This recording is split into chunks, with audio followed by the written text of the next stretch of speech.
নমস্কার বন্ধুরা, ফিরে এলাম নতুন একটা ভিডিও নিয়ে। অনেক দিন পর ভিডিও নিয়ে আসলাম।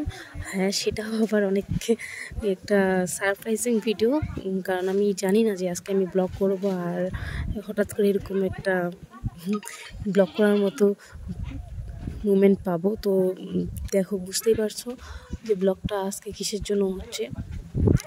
অ্যাকচুয়ালি আজকে আমার হাজব্যান্ডের বার্থডে। হ্যাঁ, এটা খুবই স্পেশাল একটা ডে, কিন্তু তাও তোমাদের বললাম যে কেন আমি আজকে ব্লগ করব। অ্যাকচুয়ালি তো এর আগে যখন থেকে ওর সাথে আমার মিট হয়েছিল, তারপর থেকে কিন্তু আমি এই ডেটাকে অনেক স্পেশালভাবে স্পেন্ড করেছিলাম। আর প্রতিটা ওর সাথে দেখা হওয়ার পর প্রতিটা বার্থডের ব্লগ তোমাদের কাছে আছে। আই থিঙ্ক প্রথমের দিকে নেই, কারণ তখন চ্যানেলটা ছিল না। তো তারপরে যখন থেকে চ্যানেলটা হয়েছে, তারপরে ওর বার্থডের বেশ কয়েকটা ব্লগ আছে আর কি। কিন্তু আজকে ওর বার্থডে, তবুও কেন আমি বলছি যে যেটা আজকে হঠাৎ করে, কারণ আজকে আমি ভীষণ অসুস্থ, সত্যি বলতে ভীষণই অসুস্থ, যে আমি ওর বার্থডেটা যে সেলিব্রেশন করবো সেরকম সিচুয়েশনে নেই। আর তোমরা হয়তো মনে করছো কি হয়েছে আমার, সেটা হচ্ছে আমার ফিভার, সেই লেভেলের ফিভার, এতটা যে আমি বিছানা থেকে উঠতে পারছি না। আর আমি আছি এখন আমার বাবার বাড়িতে, আর আমার হাজব্যান্ড আসে আমার খবর করতে, আমাকে দেখতে আসে যে আমার ফিভার কতটা কমলো কি, সেই জন্য আমাকে দেখতে আসে। আর আজকের ওর বার্থডেও জানে। আমি কালকে রাত 12টায় ওকে উইশও করছিলাম, কিন্তু ও ও আমার অবস্থা দেখে ও বুঝতে পারছে যে ও এবার সেলিব্রেশন কিছু করতে পারবে না। আর ওর জন্য ও কোনো অ্যাকসেপ্ট করেনি, চুপচাপ আছে আমার সাথেই, এখানে চুপচাপ আছে, আমার খেয়াল রাখছে। আর আমিও চুপচাপ আছি।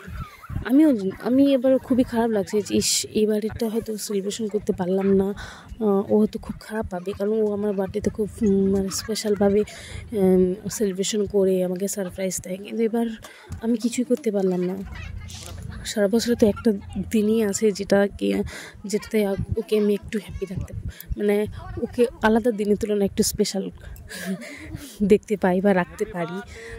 তো সেটাও এবার করতে পারলাম না, তো ওর জন্য খারাপ লাগছিল।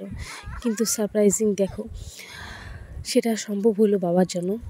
আর কি বলবো, আমার জীবনে প্রথমবার দেখলাম যে কোনো শ্বশুর তার জামাইয়ের বার্থডে সেলিব্রেশন এইভাবে তোমাদের কাছে হয়তো ওটা নর্মাল হতে পারে, কিন্তু আমার জন্য খুবই স্পেশাল, কারণ আমার বাবা নিজের জামাইয়ের জন্য ফার্স্ট টাইম বার্থডে সারপ্রাইজ দিল। আমাদেরকেও জানায়নি,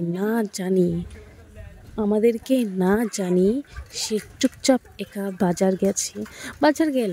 আমি ভাবলাম নর্মালি এমনি হয়তো বাজার গেছে, বাজার করতে, আবার বাড়িতে গেস্ট আসে সেই কারণে, কিন্তু তা না, সে বাজার গেছে প্লাস তার সাথে এইভাবে সারপ্রাইজ দিবে সেটা আমরা কেউ ভাবতে পারিনি। তো সারপ্রাইজ কী বলবো, তার নিজের জামাইয়ের জন্য এইভাবে বার্থডে সারপ্রাইজ হিসেবে ভাবতে পারিনি, সেটা বাবার জন্য সত্যি বাবাকে খুবই অনেক অনেক ধন্যবাদ। এটা আজকের দিনটা বাবার জন্যই সম্ভব হয়েছে। তো দেখো, অনেক লজ্জা পাচ্ছে, কারণ এখানে অনেকেই আছে। আমিও ওর সাথে সাথে বাড়ির সবাইকে প্রণাম করে নিলাম, ওকেও প্রণাম করে নিলাম। আর অনেক কষ্টে সন্ধ্যেবেলা উঠে একটু শাড়িটা পরেছিলাম সেলিব্রেশন হবে জন্য। তারপরে সেলিব্রেশনটা হলো, তো সবাইকে প্রণাম করে নিলাম, ও করে নিল।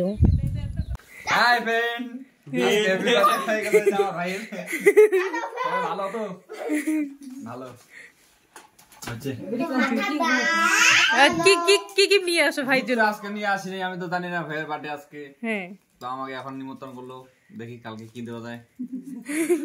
তো আগে বাড়তে বাস হচ্ছে চলবে মুম্বাই ঘাটে বেড়াচ্ছে। আর তুই কি গিফট নিয়ে আসছিস? গিফট কই করে গিফট করে কেক যে খালো গিফট করে নাই করে আরেক মজা কিটা কি আনিছে